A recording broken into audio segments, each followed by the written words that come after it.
Ito guys, may gagawin tayo ngayon itong battery charger. Ayan yung model nya, BCC 6A. Yan yung model nya, bali 6 amperes ito guys.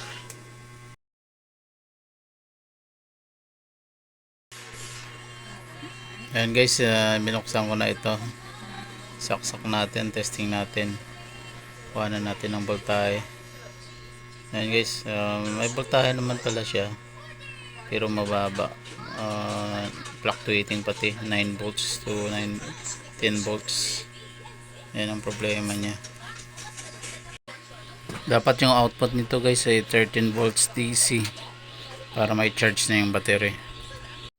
I-troubleshoot natin ito guys para malaman natin kung anong sira nitong charger na to.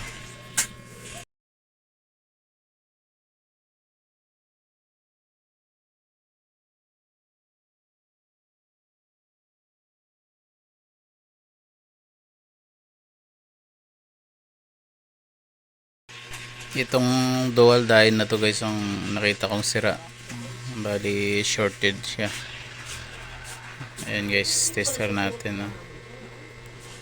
Ayan, lahat na paa nya guys shorted. Ayan o, tatlo, yung tatlong paa nya shorted. Bali dalawang diode itong laman nito.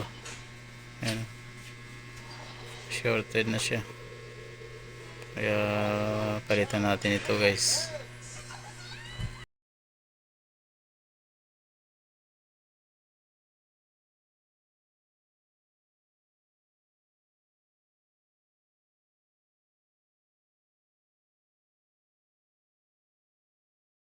A few moments later.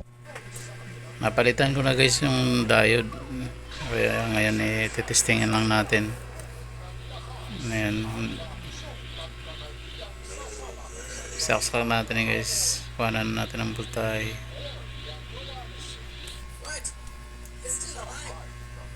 Ito, saksak.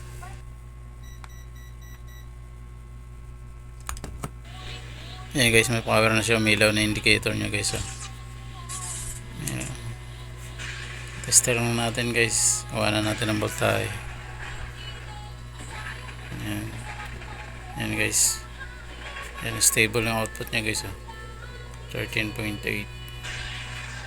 Ayan guys, okay na to guys.